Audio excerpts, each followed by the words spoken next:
Raj, how we doing? Doing well, doing well. Great to be here. We have actually just deployed a confetti cannon because you just became a father recently. So we're Appreciate it. confetti Appreciate cannoning it. you. We have a confetti cannon now and a confetti wall. Let's see what the confetti wall is. I like the confetti wall. That's nice. Confetti Wall's got a yeah, that's awesome. That's fun. I appreciate it. It's been fun. How is baby boy, baby girl? Baby girl is almost 2 months right now. Amazing. So yeah, still fresh, but it's fun. It's awesome. Congrats, man. Thank you. Gift. How's your sleep going? That's not so good. I've been up since 4 a.m. this morning, but I wouldn't have it any other way. He's ready. He's ready for an interview on Stable Dash Live. There's nothing you want to do more after a 4 a.m. wake up than go talk about work. I mean, this stuff gives me energy, so I'm pumped to be here, and this is a pretty awesome setup. Yeah, man. So we were first off, welcome.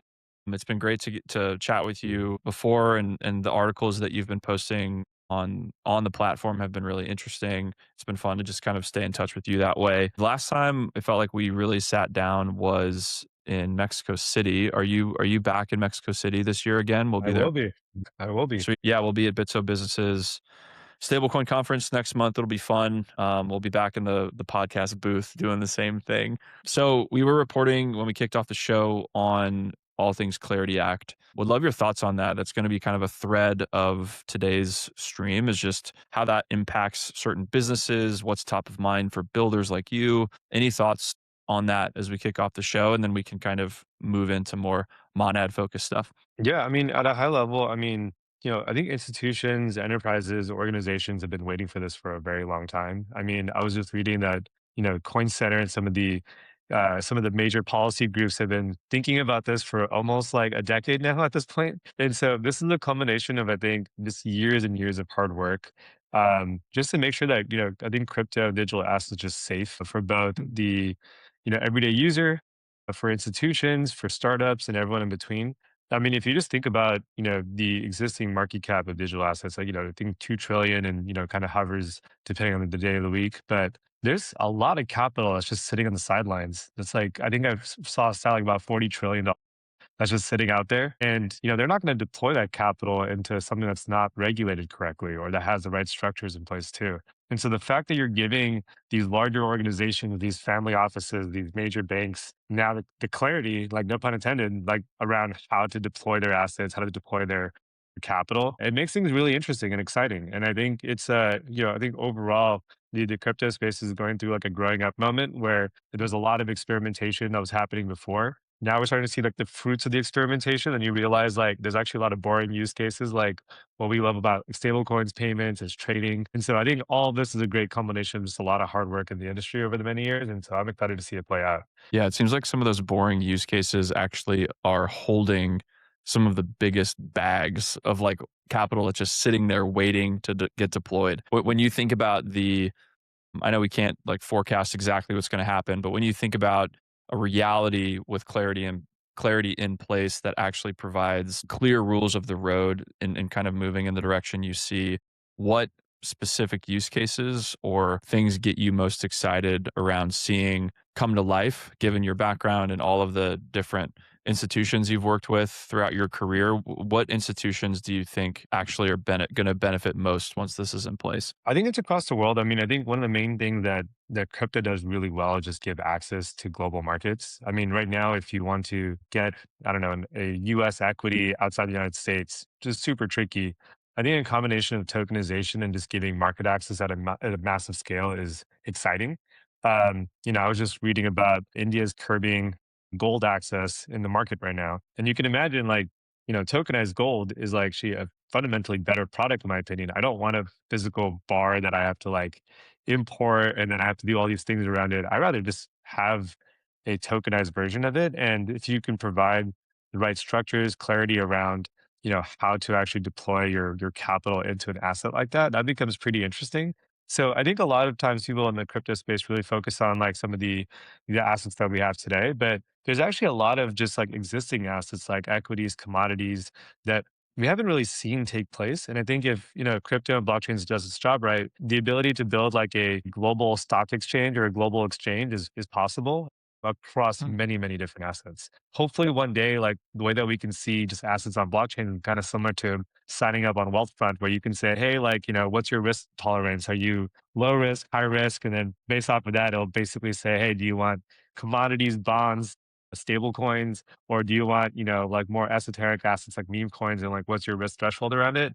But that's how I hopefully see how blockchain really evolve over time. The globalization, like how this industry fits in with the trends towards globalization and just modern innovation. Access in India, access in Sub-Saharan Africa or South Africa or South America. Like more and more we live in a borderless world. And it's interesting kind of the push-pull. Like we're trying to put regulation around it to make this safe, but we don't want to regulate or resist at the expense of innovation. And I kind of love the healthy tensions that we're seeing that in, regardless of where you look in the world. Yeah, I mean, totally. I mean, if you're like, an everyday builder, I mean, this is awesome. Like the fact that you don't have to be constrained to like a specific market and you can now start to just like, just transcend borders and build products. Like this is like the ultimate. The only companies that used to have this luxury were social media companies like a Facebook or something along those lines. Like those are the only organizations that can go after 2 billion plus people and not have to like, worry about some of the underlying, plumbings and stuff. But when it comes to finance, like this is Yeah, as good as it gets. stakes are different, but For still you, high. when you're looking at this whole, all the global movement, all the innovation, what's happening at Monad specifically, are there any kind of subplots in this modern money economy that are really exciting to you or that you're really focused on? Man, there's a lot. I mean, I talk about the tokenized gold, concept. I think there's like, when you think about just like what does global demand of assets look like, right? And you can kind of break it down per market. And then, I'll bring up the India example again, but like, markets like India, some of the most bought assets are things like gold, right? And you go to another country and maybe it's maybe another asset, right? I think when you're a blockchain, you can actually be across all these different markets. You can help provide access to the most highly demand asset in those markets. And ultimately, people will have better ways to preserve wealth and even grow wealth longer term too. And so I think those are some things that we look at as like how are we building this economy, right? If blockchains, at some point replace global stock exchanges, I think this becomes a really exciting opportunity. Because one thing a trend that we're seeing right now is that a lot of the capital formation and assets is kind of really concentrating in the US. You have like the New York Stock Exchange and the NASDAQ that's becoming really powerful. Starting to see companies like Wise that are saying, hey, we listed on in London, in the London Stock Exchange, but now they're moving over to the US Stock Exchange, right? Because they realize they need to get access to like more capital. When you have a blockchain, you can actually just receive capital from global markets. You don't have to do this. Let me move from one stock exchange to another stock exchange all of a sudden as well. So I think those are some things that we're really excited about because we know this economy is growing even further. We know things are getting digitized and tokenized. And if you can provide the underlying rails and platforms to do that, that becomes, I think a massive opportunity. Yeah. Raj, stepping back a little bit, it's been fun seeing you and hearing about your different seasons of building, both as a founder at Portal and then even before that at Visa and just kind of the different stages you've had. I'd love to, one, just give you the opportunity to frame that again for those who are just meeting you, of like kind of where you've been so far. And then specifically get into what it was like to build, maybe even in specifically in the portal moment of your journey, where regulation was pretty unclear and where you kind of had to. Like, I just would love to hear more about the tension that you made in that as you were trying to innovate and like living in that tension. So frame a little bit of your background. That'd be great. Yeah, I mean, so started my career at Visa. So Visa, highly regulated organization, right? Works with banks, which is the most, regulated organizations in the world. So I think part of my background was just always having this, I think, one understanding of regulation and compliance. I think these things are just like table stakes and I think a huge amount of importance behind it as well. I think I also saw the tension between like regulation and compliance kind of like hampering innovation at the same time too. And sometimes, there's the healthy tension I think is great, but sometimes if you become overbearing, you then like start to throttle your growth. And I think that's not fun. And so I think at Visa, I saw it, firsthand where you're working with these organizations like banks and things like Clarity Act. If I kind of wish I had that back when I was at Visa because it make those conversations with banks and even internally with the compliance folks like a lot simpler also. Ultimately, I think that was like I kind of mentioned earlier, like crypto going through its growing up moment. We were still young back then. I think this was like, 5, 6, 7 years ago at this point. But we were still fairly young. And now, over the years, like we have better infrastructure, which is I think the main reason why I left Visa is because when I was building stablecoin settlement, I realized that there was really no infrastructure out there. If you wanted, if you're a fintech or a bank or an organization and said, "Hey, I wanted to go like build products with this type of infrastructure and these types of like global open source rails," there just really wasn't a good option out there. And so I think that was like the early foundation of what Portal ultimately what the goal was. I think for us, being at Visa, I realized that borderless economies and like a borderless organization is like what I kind of grew up at Visa. I was very comfortable talking to like the African team or like the Middle East team or the Asia team. And so I think for me, like building global businesses have always been really exciting. But if I wanted to build in fintech, historically, it's always been like a US centric business, and that's basically it. And so I think with Portal, I think the main goal of being the underlying infrastructure, building on global rails. I think the part that was really exciting for me was one understanding that the regulatory maturity was still kind of upon us, and so I actually spent a lot of time with lawyers in the early days of Portal, like where I actually treated lawyers as product managers, as as part of our workflow, and like. A shout out to folks like Michael Mosier who, are great advisors and mentors and like helping us think through like early architectures, but also understanding like the regulation firsthand, not just in the US, but like in other markets also, because we never wanted to build something that, people wouldn't use. We wanted to show people that you can do things in a compliant, safe way, but then also leverage the power of this technology. And so I think that was like very much a healthy tension. And maybe we lost more cycles that you can't really build, you can't really move fast and build, break things when you're trying to, have a lawyer as your product manager in the early days of building a company. But we felt like it was an important principle in setting the foundation down, correctly as well. How maybe just to tie a bow on the Portal story, like what then happened and where have you transitioned into now? What was the story of how the success of Portal led into your role at Monad and maybe bring us in a little bit to what that role has taken shape to be so far? How long have you been at Monad now? It's been a minute. Been a little less than a year now. Okay. Yeah, I'd love to, yeah, bring us into that story a little bit and what the past almost year has been like there. What have you been focused on? Yeah, I mean, so obviously Portal was acquired by the Monad Foundation. We announced it back in July or so. So Portal operates as a subsidiary. So, still business as usual. We still, operate. We serve our customers like a World Remit, and some of these organizations today.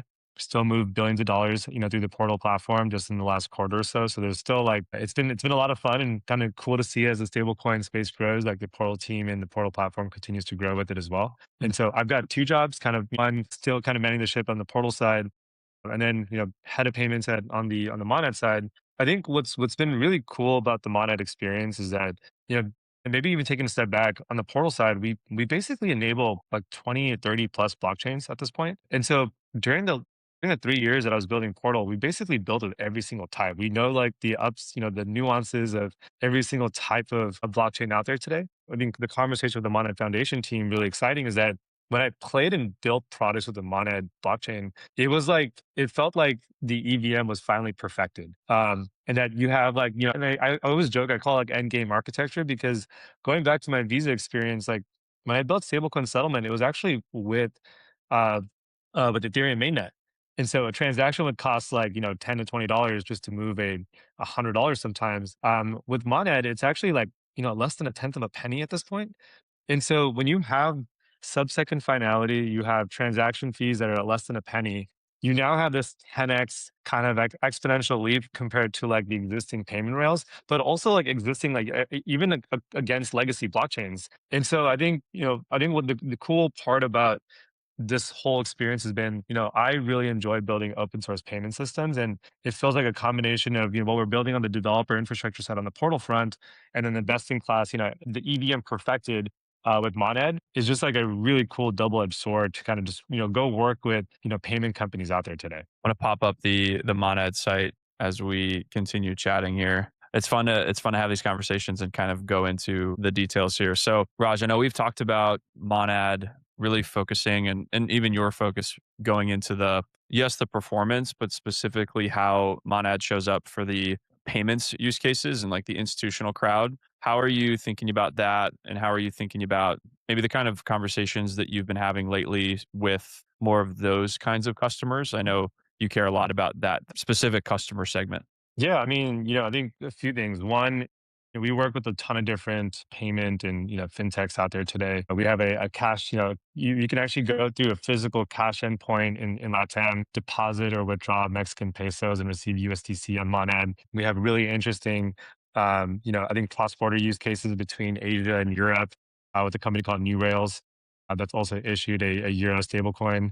Um, the Korean Treasury bond out of Korea, was also also tokenized on Monad as well. So there's just been like a Hmm. lot of fun use cases that have just been popping up all over the world. I think a couple things that I've seen just where Monad actually uniquely solves pain points that I didn't actually realize before.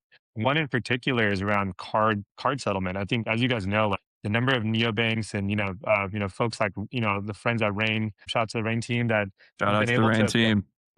power like all this new class of just like global fintechs have been really really cool to watch. The one thing that we've also seen is that Visa and the card networks require about the settlement to happen, like transaction finality to happen in 1.5 seconds. And most blockchains do not do transaction finality in that time. Like it takes 5 or 10 seconds, sometimes even longer if you're at ETH mainnet. And so the cool thing about like blockchains like Monad is that you can actually do like almost like 4 transactions during that card authorization window.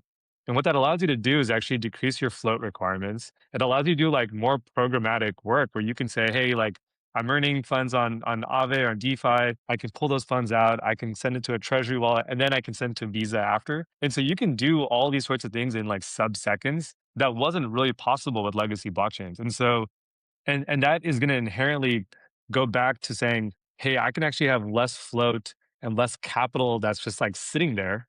And now I can actually build a better business, and the opportunity cost of setting capital aside versus growing my business now becomes really interesting.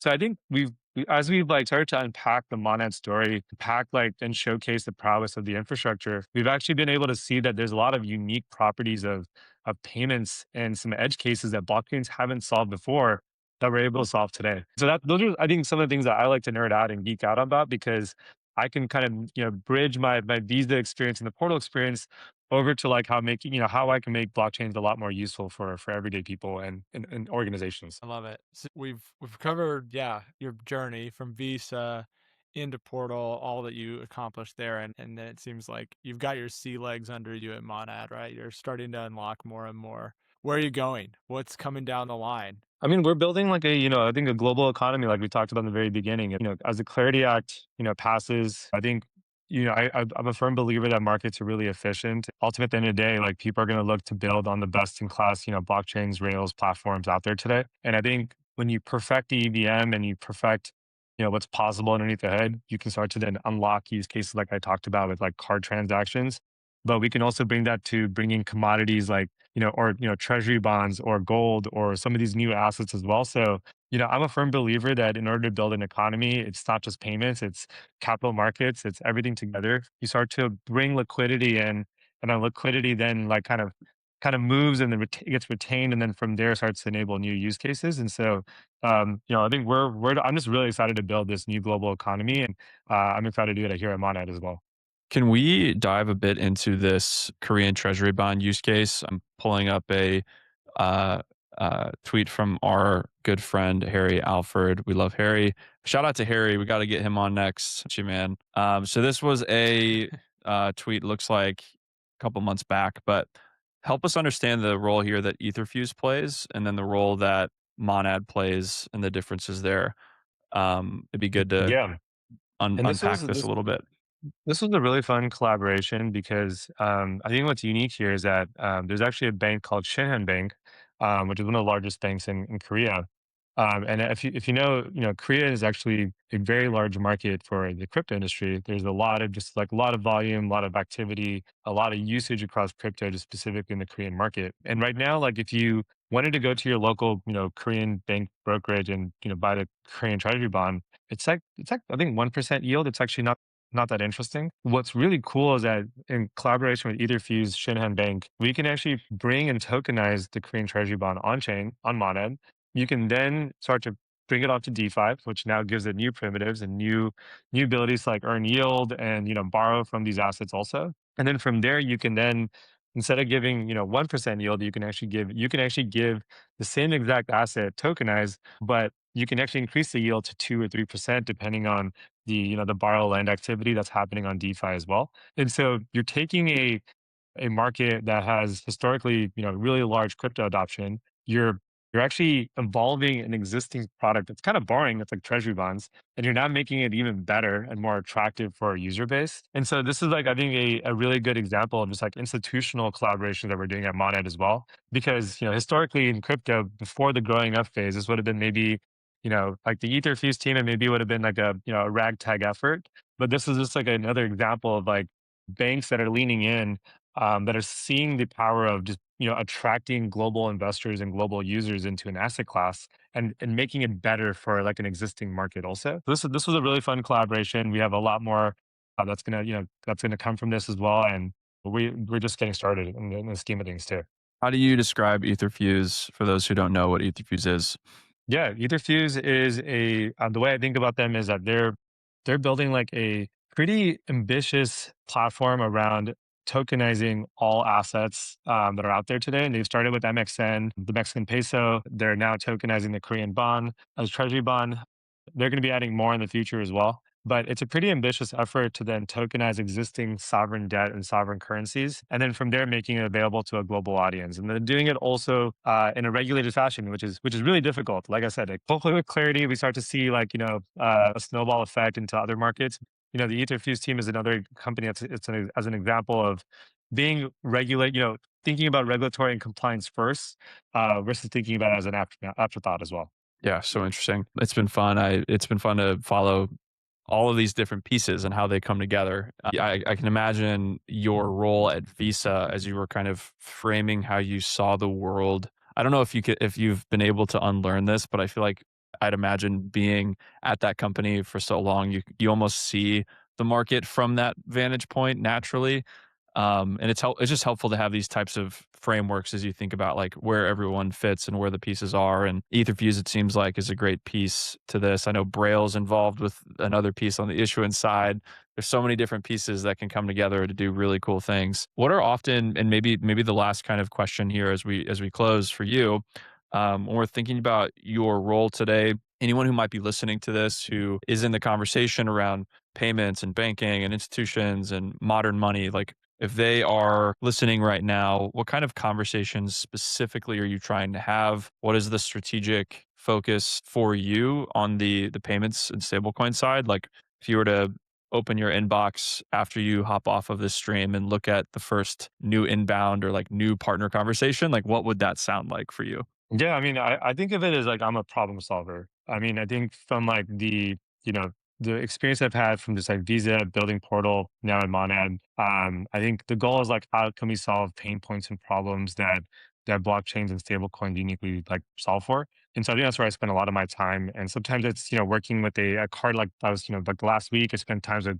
card issuers and neobanks, remittance companies, payroll companies, just like all kind of thinking about like the future of money movement. And sometimes they're looking to open up a new market, or they're trying to offer a new product to their user, or they're trying to do something just different and unique. And I think of myself as like the ultimate problem solver to like help brainstorm and then enable that, and use some of the pieces that we have between Monad, Portal, to make that happen. And so I think that's where I spend a lot of my time.